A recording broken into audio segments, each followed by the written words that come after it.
I'm Sally Phillips, and I'm a TV actress and comedian, and also Christian, and I have three boys, Ollie, Luke and Tom. Ollie's 14, Luke's 11, Tom's 6, and Ollie has Down syndrome. When he was born, most parents go through a period of intense shock at the diagnosis.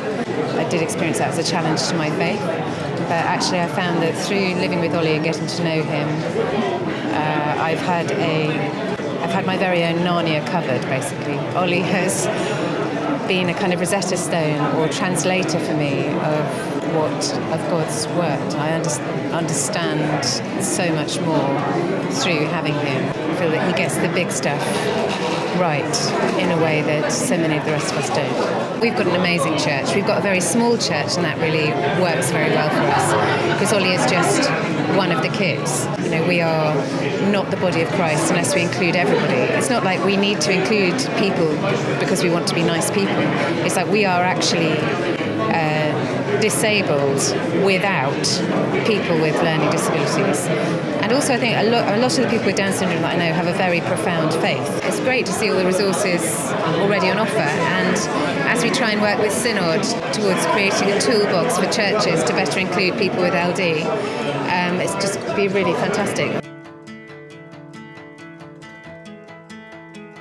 We've been really lucky. I think we've been just accepted. I mean, part of it might be my husband's a vicar, so we came with Jonathan to where we are with Jonathan. But actually, in the place before, we had Jonathan while we were there, and we were hugely supported by the church when he was born, and then discovered he had disabilities and things.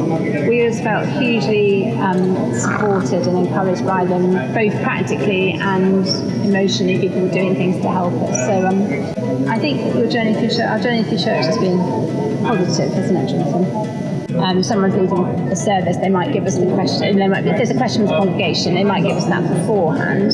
So then it takes a little while to do that, so have a chance to write something out. So in that way, he can both be heard, but we're also not waiting for him to write kind of everything in real time. So it's things like that have made a difference, I think. So Jonathan feels like, yeah, he's contributing, he's part of the body of Christ, and he's a valued member of that.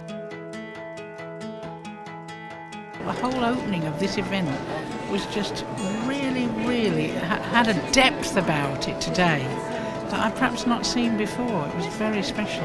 I think the most important thing is connection, and I've managed to connect well with people in churches. But the worst time, I think, for people, often with a disability, is the coffee time. They can sit you down with a cup of tea and say, there you are, you've got everything.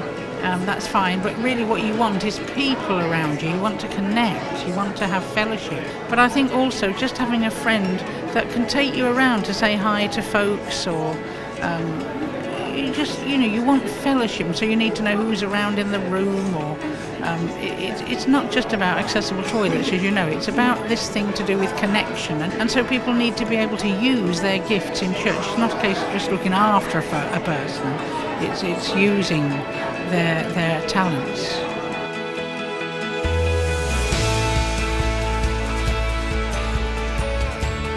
We're here for the next 3 days at Sandown. Why not come along and find out what it's all about for yourself?